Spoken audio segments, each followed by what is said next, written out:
Hi friends, welcome back to our channel smart మాటాక్స్. వృశ్చిక రాశి వారికి 9, 10, 11వ తేదీల్లో మీకు జరగబోయేది తెలిస్తే మీరు నిజంగానే సంతోషపడతారు, అలాగే ఆశ్చర్యపడతారు, కొంత బాధ కూడా పడాల్సినటువంటి పరిస్థితి అనేది ఉంది. ఈ 3 రోజుల్లో వచ్చేటప్పటికి మీరు ముఖ్యమైనటువంటి 5 పెద్ద శుభవార్తలు వినబోతున్నారు. అలాగే ఇంకా మీకు చాలా ఆసక్తికరమైనటువంటి విషయాలు, మీ జీవితానికి ఉపయోగపడే విషయాలు, మీరు మారాల్సినటువంటి విషయాలు, మార్చుకోవాల్సినటువంటి విషయాలు, తెలిసి తెలియక మీరు చేసేటటువంటి పొరపాట్లు కానీ ఇలాంటివి కొన్ని ముఖ్యమైనటువంటి విషయాలు 100% మీకు ఉపయోగపడేటటువంటి విషయాలు తెలుసుకొని మీరు చాలా జీవితానికి యూజ్ అవుతాయి అన్నమాట. కాబట్టి ఎక్కడా కూడా స్కిప్ చేయకుండా మీరు చివరి దాకా చూడండి. ఈ వృశ్చిక రాశి వారిది వచ్చేటప్పటికి రాశి పరంగా 8వ రాశి. ఈ రాశికి అధిపతి కుజుడు. ఈ వృశ్చిక రాశి వాళ్ళకి ఏంటంటే ఇప్పుడున్న అన్ని రాశుల్లో కల్లా కూడా ఈ వృశ్చిక రాశి వాళ్ళు వచ్చేటప్పటికి నిజంగా వ్యక్తిగతంగా చాలా మంచి వాళ్ళు అని చెప్పుకోవచ్చు. అంటే వీళ్ళది బోలా మనస్తత్వం. వీళ్ళకి సంతోషమైనా తొందరగా వచ్చింది, అలాగే కోపం కూడా చాలా తొందరగా వచ్చింది. ఎందుకు అనంటే వీళ్ళు వ్యక్తిగతంగా మనస్ఫూర్తిగా ఆలోచించుకుంటే వీళ్ళు చాలా మంచి వాళ్ళు కాబట్టి దేనికైనా సరే వెంటనే స్పందిస్తారు. అదే దుర్మార్గులు అంటే కొంతమంది ఉంటారు చూడండి, చాలా తెలివిగా ఉంటారు, పైకి ఎలా ఉంటారంటే సైలెంట్గా కామ్గా ఉంటారు, కానీ వాళ్ళు ఏంటంటే గురి చూసి దెబ్బ కొడతా ఉంటారు. అలా కాకుండా గబా అరిచే వాళ్ళ దగ్గర ఏది ఉండదు. వాళ్ళ మనస్తత్వం ఏంటంటే ప్రేమగా మాట్లాడితే పొంగిపోతారు, ఏదన్నా అవమానించినా ఏదన్నా తిట్టినా చేసినా బాధపడతారు. వాళ్ళ మనస్తత్వం అలా ఉంటుంది. అలాంటి వాళ్ళ వల్ల ఎటువంటి నష్టం ఎదుటి వారికి జరగదు. అట్లా వీళ్ళేంటంటే ఈ రెండవ రకానికి చెందినటువంటి వాళ్ళు అనమాట. అట్లా ప్రేమగా పలకరిస్తే పొంగిపోతారు, ఏదన్నా తిడితే మేమేం తప్పు చేశాము, మమ్మల్ని ఎందుకు అట్లా అన్నారు అని చెప్పేసి బాధపడతా ఉంటారు. అంతేకాని వీరు కలలో కూడా ఎవ్వరి చెడుని కానీ ఎవరినన్నా ఇబ్బంది పెట్టాలని కానీ దెబ్బకు దెబ్బ తీద్దామని చెప్పేసి ఇటువంటి మైండ్ సెట్ అంటే అలాంటి మైండ్ సెట్ వీళ్ళది కానే కాదు. కాబట్టి ఈ వృశ్చిక రాశి వాళ్ళు వ్యక్తిగతంగా చాలా మంచి వాళ్ళు కాటానే మరి బాధలు కష్టాలు కూడా ఎప్పుడైనా సరే మంచి వాళ్ళకే వచ్చేది. చెడ్డ వాళ్ళకి అదేదో అంటారు చూడండి సామెత, కాయలున్న చెట్టుకే రాళ్ళ దెబ్బని. అట్లాగే మంచి వాళ్ళకి సమాజంలో చుట్టూత జనం అందరూ ఏంటంటే ఇలాంటి వాళ్ళని ఏడిపిస్తూ ఉంటారు. ప్రత్యేకంగా ఒకళ్ళు ఏడిపించాల్సిన పని లేదు. ఆ జరిగేటటువంటి పరిస్థితులు వీళ్ళు మాకే ఎందుకు ఇలా జరగాలి అని చెప్పేసి ఆ మంచితనం అనే మనసుతోటి ప్రతిదీ మనసుకు తీసుకొని బాధపడతా ఉంటారనమాట. కాబట్టి వీళ్ళకి సమస్యలు కష్టాలు అనేవి చాలా ఎక్కువ అని చెప్పుకోవచ్చు. ఏదైనా సరే తినేది ఎవరన్నా వచ్చి ఇబ్బందుల్లో ఉన్నా చేసినా కూడా ఇబ్బందులు లేకపోయినా సరే పెడదాము, చేద్దాము, ఆ జనానికి కాస్త కూస్తూ సహాయం చేద్దాము, నలుగురితో మంచిగా ఉందాము. ఎప్పుడైనా సరే నలుగురిలో మంచి పేరు తెచ్చుకోవాలి, మంచిగా ఉండాలి. జీవితం అంటే అచ్చంగా స్వార్థంతో బతకటం కాదు, తన అని చెప్పేసి ఉండాలి అని చెప్పేసి వాళ్ళ తోబుట్టువులు నవ్వచ్చు, వాళ్ళ అక్క చెల్లెళ్ళని కానీ అన్న తమ్ముళ్ళని కానీ తల్లిదండ్రులు నవ్వచ్చు, భార్య బిడ్డల్ని, ఇట్లా ప్రతి ఒక్కరిని కూడా చాలా మంది ఏంటంటే భార్యాభర్తలు మాత్రమే ప్రేమగా ఉండాలి, కుటుంబం అంటే వాళ్ళ పిల్లల్నే చూసుకోవాలి, భర్త పిల్లల్నే చూసుకోవాలి, ఆడవాళ్ళు అయితే అంతవరకే ఆలోచిస్తారు. అట్లా కాకుండా అదేంటి దాన్ని స్వార్థం అంటారు. కానీ వీళ్ళేంటంటే తోబుట్టువుల కష్టాలు ఏదన్నా ఉంటే ఆలకించటము, అలాగే వచ్చేటప్పటికి కొంచెం ఏదన్నా ఎవరన్నా ఇబ్బందుల్లో బయట ఉన్నా కూడా చాతరైన సహాయం చేద్దాము. ఏదన్నా నోరు లేని మోగజీవులు ఉంటే కాస్త వాళ్ళకి ఏదో ఒకటి పెడదాము. ఎవరన్నా రోడ్డు మీద ఎవరన్నా పరిస్థితి బాగోలేని వాళ్ళు ఉంటే వాళ్ళకి కాస్తో కుస్తో ఒక 10 రూపాయలైనా సరే దానం చేద్దాము అని చెప్పేసి ఇలాంటి మనస్తత్వం అనేది వీళ్ళల్లో చాలా ఎక్కువగా ఉండటం వలన వీళ్ళకి ఇంకా చాలా ప్రమాదాల నుంచి, కష్టాల నుంచి, నష్టాల నుంచి బయటపడుతున్నారని చెప్పుకోవచ్చు. అంటే దేవుడు ఆశీర్వాదం వచ్చేటప్పటికి ఈ రాశి వాళ్ళ మీద పుష్కలంగా ఉంది. ఇంకా మీకేంటంటే చాలా వరకు కూడా గతంతో పోల్చుకున్నట్లయితే ఆర్థికమైనటువంటి సమస్యలు కానీ, అనారోగ్య సమస్యలు కానీ, కొంచెం ఏదన్నా ప్రేమించుకునే వాళ్ళు మిమ్మల్ని పట్టించుకోవట్లేదని, లేకపోతే భార్యాభర్తల మధ్య ఏదన్నా మానసికంగా అంటే తరచూ ఇంట్లో పదే గొడవలు జరగటం అవ్వచ్చు. ఇట్లా రకరకాలుగా పిల్లలు ఏమన్నా చెప్పిన మాట వింటలేదని ఇట్లా కొన్ని రకాల మానసిక సమస్యలతో బాధపడ్డారు. అంటే మమ్మల్ని అర్థం చేసుకోవట్లేదు, మా కష్టం కావాలి, మా సొమ్ము కావాలి, కానీ మేం పనికిరాము, మా మీద ఎవరికి నిజమైన ప్రేమ లేదు, భార్య అయినా పిల్లలైనా భర్త అయినా ఇట్లా ఎవరైనా సరే మమ్మల్ని వాడుకునే వాళ్ళే, కానీ మా మీద ఎవరికి ప్రేమ ఉండదని చెప్పేసి వీళ్ళేంటంటే కొంచెం మానసికంగా నలిగిపోతూ ఉంటారు. డబ్బు ఉంటేనే ఎవరైనా మనుషుల్లా గుర్తిస్తారు, లేకపోతే ఏ మనిషికి మనిషిగా కూడా విలువ లేదు. అని చెప్పేసేసి ఏంటంటే కొంచెం బాధపడతా ఉంటారు. కానీ గతంతో పోల్చుకుంటే ఇప్పుడు చాలా వరకు కూడా ఆ మానసిక సంఘర్షణ, ఆ సమస్యలు అనేవి చాలా వరకు కూడా వీళ్ళకి తగ్గి ఎవరు ఏవైనా సరే అనుకోని, జీవితం అన్న తర్వాత మనకు ఒక్కటే, ఒకరితో మనకు అనవసరము, స్వార్థాలైనా ఏదైనా సరే ప్రతి ఒక్కరిని మనం క్వశ్చన్ చేయాల్సినటువంటి అవసరం లేదు, మనుషులంటేనే స్వార్థంతో ఉంటారు, అవన్నీ మనం పట్టించుకోకూడదు అని చెప్పేసేసి అన్నీ తెలిసినా కూడా ఏమీ తెలియనట్లుగా ముందుకు వెళ్ళిపోతూ ఉంటారనమాట. మన మంచితనం మనకుంటుంది, ఎవరిది వాళ్ళకి మంచి అయినా చెడైనా ఏదైనా మనం ₹1 సహాయం చేసామనుకోండి ఎవరికన్నా, మనకు దేవుడు ఏదో ఒక రకంగా ₹4 కలిసి వచ్చేటట్లుగా చేస్తాడు. అట్లా ఎవరికన్నా నష్టం చేసామనుకోండి, వాళ్ళ నోటికాడ ₹1 నష్టం చేసామనుకోండి, మనకు ₹10 నష్టపోయేటట్లుగా చేస్తాడు. ఏదైనా సరే అంటారు, మంచికి జరగటానికి కొంచెం సమయం, అంటే మంచి ఏదైనా సరే మంచి కానీ చెడు కానీ కొంచెం సమయం పట్టిద్ది. తొందర పడంగానే ఏది కూడా ఎవరికి పెళ్ళి అనేది కాదనమాట. ఆ సమయం అనేది రావాలి. అట్లా మంచి వాళ్ళు బాధలు పడ్డా వీళ్ళు వ్యక్తిగతంగా మంచి వాళ్ళు కాబట్టి రాశి వాళ్ళు వీళ్ళకి నిదానంగా దేవుడు అనుగ్రహం వలన ఖచ్చితంగా సుఖపడేటటువంటి ప్రాప్తం అనేది ఈ రాశి వాళ్ళకి పుష్కలంగా ఉందన్నమాట. అంటే తోబుట్టువుల్ని చూసిన పుణ్యం కానీ, తల్లిదండ్రులను చూసినటువంటి పుణ్యం అవ్వచ్చు, ఇట్లా ఎవరి విషయంలో చేసినా కూడా వీళ్ళకి అంతకంత రెట్టింపుగా వీళ్ళకి ఏదో ఒక రూపంలో కలిసి రావడానికి అవకాశం అనేది ఉంటుంది. ఎప్పుడైనా సరే సహాయం అనేది ఎవరికైనా మనం సహాయం చేస్తే, ₹1 ఎవరికైనా దానంగా చేసినా, ఏదన్నా సహాయం చేసినా, ఈ రూపాయి మనం దానం చేస్తున్నామంటే మనకేమన్నా ఒక ₹10 వచ్చిద్దేమో అన్న ఉద్దేశంతో దానం చేస్తే దాన్ని దానం అంటారు, స్వార్థం అంటారు.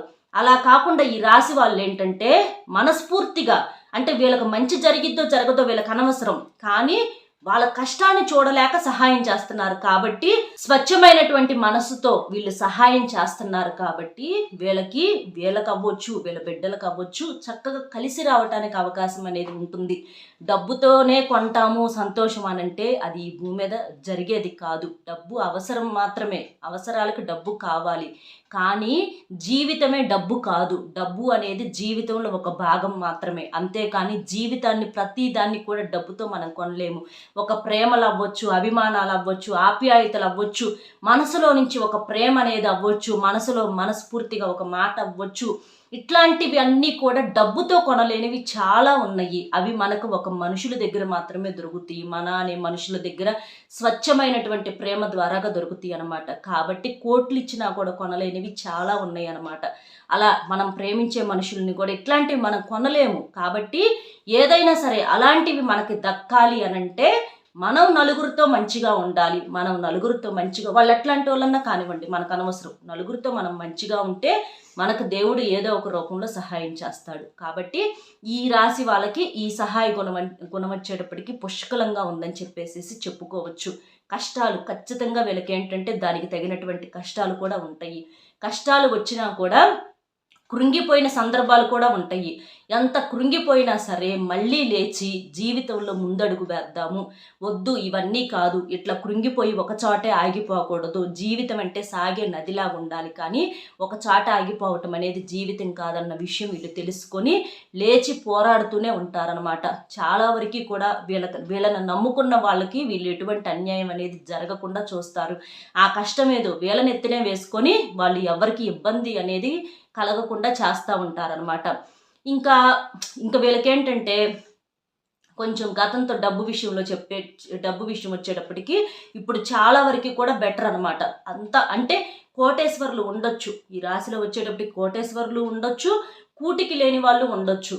కానీ ఏంటి అనంటే ఇప్పుడు గతంతో పోల్చుకుంటే ఇంత లేని వాళ్ళకు కూడా జరుగుతుంది. అప్పు చేసి ఒకరి దగ్గర చేయి చాచేటటువంటి పరిస్థితి లేకుండా మధ్యతరగతి వాళ్ళకైనా సరే వాళ్ళకేంటంటే అలా జరిగిపోతుంది. అలా దానికి మనకు జరిగితే చాలండి. ఎప్పుడైనా సరే కోటేశ్వరులతో మనం ఎప్పుడు కూడా పోల్చుకోవద్దు. ఎప్పుడైనా సరే మనకన్నా తక్కువలో ఉన్న వాళ్ళ గురించి ఆలోచించుకుంటే మన జీవితం అనేది తృప్తిగా ఉంటుంది. కానీ మనకన్నా ఎక్కువలో ఉన్న వాళ్ళ గురించి ఆలోచించుకుంటే చాలా నష్టపోవాల్సినటువంటి పరిస్థితి వచ్చింది. అవి కూడా మనకేంటంటే అనుభవాల మీదుగా అర్థమవుతాయి. పెద్దోళ్ళు, చాలా మంది పిల్లలు అనుకుంటారు పెద్దోళ్ళు ఏదో చెప్తున్నారులే, ఇవన్నీ చెప్పుకోవటానికి బాగుంటాయి కానీ పాటించడానికి బాగోవు అని చెప్పేసేసి. కానీ ఎప్పుడు కూడా అనుభవంతో చెప్పే మాటలను ఎప్పుడు అర్థం లేని మాటలుగా తీసేయకూడదు అనమాట. పరిగెత్తి పాలు తాగే కన్నా నిలబడి నీళ్లు తాగటమే మంచిది. ఆయాసంలో పాలు తాగినా కూడా అవి ఉండవు, బయటకు వచ్చేస్తాయి ఆ పాలు. అలా కాకుండా నువ్వు నిలబడి నీళ్లు తాగినా అవి నీ శరీరానికి తీసుకుంటుందన్నమాట. అట్లా కాబట్టి జీవితంలో ఏది కూడా అత్యాశకు పోకూడదు. ఎందుకంటే భగవంతుడు రాసిన రాతలో మనకు ఎంతవరకు ప్రాప్తమో అంతవరకు మాత్రమే దక్కుతుంది. అది కూడా మీరు ఆ విషయాలు చాలా వరకు కూడా మీరు అర్థం చేసుకుంటూ ఉంటారనమాట. ఇట్లా మీకేంటంటే చాలా వరకు కూడా ఆర్థిక పరిస్థితి అనేది మెరుగుపడిందని చెప్పుకోవచ్చు. డబ్బు పరంగా గతంతో పోల్చుకుంటే ఇప్పుడు చాలా వరకు కూడా మీకు పర్వాలేదు అని చెప్పేసి చెప్పుకోవచ్చు అనమాట. ఇంకా మీకు వచ్చేటప్పటికి 5 శుభవార్తలు ఏంటి అనంటే, ఇందులో మొట్టమొదటిది వచ్చేటప్పటికి మీరు గృహానికి సంబంధించినటువంటి అంటే కొంతమంది మీలో మీ రాశి పరంగా ఇల్లు లేని వాళ్ళు ఎవరన్నా ఉంటే వాళ్ళు ఇల్లు కట్టుకోవాలి అని చెప్పేసి గట్టి ఉద్దేశంతో ఉన్నారు. అంటే మేము ఇల్లు కట్టుకోవాలి, ఎప్పుడు కూడా ఇట్లా అద్దెలు కాదు, ఇట్లా ముందు ఏదైనా సరే వెనకమాల మనకు కోట్ల ఆస్తులు లేకపోయినా పర్వాలా, కానీ కనీసం ఉండటానికి ఒక నీడ అనేది మనిషికి అవసరం. కాబట్టి ఇల్లు అనేది ముఖ్యమని చెప్పేసి మీరు నిర్ణయించుకొని గృహానికి సంబంధించినటువంటి ఆలోచనలు ఎప్పటి నుంచో మీరు చేస్తున్నారు. అలాగే ఖచ్చితంగా మీ ఆలోచన ప్రకారం మీరు అనుకున్న దాని ప్రకారం మీకు గృహయోగం అనేది కలగబోతుంది. ఇది మొట్టమొదటి శుభవార్తగా చెప్పుకోవచ్చు. నెంబర్ 2 వచ్చేటప్పటికి ఏంటి అనంటే, ఉద్యోగానికి సంబంధించి మీరు చాలాలుగా కొంతమంది ఎదురు చూసే వాళ్ళు ఉన్నారు. అలాంటి వాళ్ళకు ఉద్యోగానికి సంబంధించినటువంటి అవకాశాలు మీ ముందుకు వచ్చేటటువంటి అవకాశం అనేది ఉంది. కొంతమంది గవర్నమెంట్ ఉద్యోగాల కోసం చూసే వాళ్ళు ఉంటారు. అలాంటి వాళ్ళకు కూడా చక్కగా గవర్నమెంట్ ఉద్యోగాలు రావటం అవ్వచ్చు. ఇట్లా కొన్ని మీకు అనుకూలంగా ఉండేటటువంటి అవకాశాలు అనేవి ఉన్నాయని చెప్పుకోవచ్చు అనమాట. నెంబర్ 3 వచ్చేటప్పటికి ఏంటి అనంటే, మీకు కొంతమందికి పెళ్లి కాలేదు అని చెప్పేసి కొంచెం ఇబ్బందులు పడతా ఉన్నారు. అలాంటి వాళ్ళకు వచ్చేటప్పటికి మంచి వివాహం, అంటే మీ ఇంట్లో పెళ్లి బాజాలు మోగేటటువంటి అవకాశం ఉందని చెప్పుకోవచ్చు అనమాట. అంటే మంచిగా సంబంధాలు కుదరటము, మీరు ఊహించిన దానికన్నా కూడా బ్రహ్మాండంగా సంతోషంగా మీరు పెళ్లి చేసుకోవటము, ఇట్లా మీకు మంచిగా గుడ్ న్యూస్ వినేటటువంటి అవకాశం అనేది ఉంది పెళ్లికి సంబంధించి. నెంబర్ 4 వచ్చేటప్పటికి మీరు ఏదన్నా విదేశాలకు వెళ్ళాలి అని చెప్పేసి అనుకున్న వాళ్ళ వేళల్లో కొంతమంది ఉంటే వాళ్ళు విదేశాలకు వెళ్ళేటటువంటి అవకాశం వచ్చిందని చెప్పుకోవచ్చు అనమాట. అంటే ఎప్పుడు కూడా ఇక్కడ అంటే కొంచెం బాగా చదువుకొని మనం ఇంత చేసి ఇంత పెట్టి కొంచెం మనం సెటిల్ అవ్వాలి అని అంటే కొంచెం మనం విదేశాలకు వెళ్ళాలి. కొంచెం దానికి సంబంధించినటువంటి ఏదన్నా వాటికి సంబంధించి ఏర్పాట్లు అవి ఉంటాయి కదా, అవి మీకు అనుకూలంగా రావటము, మీకు విదేశాలకు వెళ్ళేటటువంటి అవకాశం రావటము, మీరు ఏదైతే కలలు కన్నారో ఆ కలలు మీకు తీరేటటువంటి అవకాశం ఉందని చెప్పేసి చెప్పుకోవచ్చు. నెంబర్ 5 వచ్చేటప్పటికి ఏంటి అనంటే, మీలో కొంతమంది ప్రేమ పెళ్ళిళ్ళు, అంటే ప్రేమించుకున్న వాళ్ళు కొంచెం దూరంగా ఉండటము, వాళ్ళ మధ్య కొంచెం గొడవలు రావటము, పదే వాళ్ళ గురించి ఆలోచించి ఇబ్బందులు పడటము, ఇలాంటివి కొన్ని జరుగుతాయి అన్నమాట. అలాంటివి కాకుండా వాళ్ళు మీకు అనుకూలంగా ఉండటము, వాళ్ళతో సంతోషంగా ఫోనుల్లో మాట్లాడుకోవటం అవ్వచ్చు. ఇట్లా వాళ్ళకి సంబంధించి కొంత సంతోషపడేటటువంటి అవకాశం అనేది ఉందని చెప్పుకోవచ్చు. ఆ ప్రేమికుల మధ్య ఉన్నటువంటి ఆ గొడవలు ఏమన్నా ఉంటే అవి తగ్గిపోతాయి. అలాగే భార్యాభర్తల మధ్య కూడా అన్యోన్యత అనేది పెరిగి గతంతో పోల్చుకుంటే భార్యాభర్తలు కూడా అన్యోన్యంగా ఉండేటటువంటి అవకాశం అనేది మీ రాశి పరంగా ఉంది. కాబట్టి ఈ 5 శుభవార్తలు మీ జీవితంలోకి రావటం వలన మీరు ఇంకా కొత్త ఉత్సాహంతో అడుగులు ముందుకు వేసేటటువంటి అవకాశం అనేది కనిపిస్తుంది. కాబట్టి ఈ వీడియో అనేది మీకు చాలా చాలా యూస్ఫుల్ అవుతుందని చెప్పేసి అనుకుంటున్నాను. అంటే మీకు మోటివేషన్ ఇచ్చేటటువంటి మాటలు ఇవన్నీ మీకు ఎలా ఉన్నాయో నాకు కామెంట్ చేయండి. వీడియో నచ్చితే ఒక చిన్న లైక్ ఇచ్చి సపోర్ట్ చేయండి. మీరు లైక్ చేయటం వలన నా మాటలు మీకు ఉపయోగపడినాయి అని చెప్పేసి నేను నమ్మటం అనేది జరుగుతుంది. కాబట్టి ఒక్క లైక్ ఇచ్చి సపోర్ట్ చేయండి. అలాగే మీకు తెలిసిన ఫ్రెండ్స్ ఎవరన్నా ఉంటే వాళ్ళకు కూడా షేర్ చేస్తే వాళ్ళకు కూడా హెల్ప్ అవుతుంది. వాళ్ళు సంతోషపడి ఆ సంతోషాలే మనకు దీవెనలుగా మారుతాయి. అర్థమైంది కదా? ఒక లైక్ ఇవ్వండి. మరొక మంచి టాపిక్తో మళ్ళీ కలుద్దాం. Bye friends.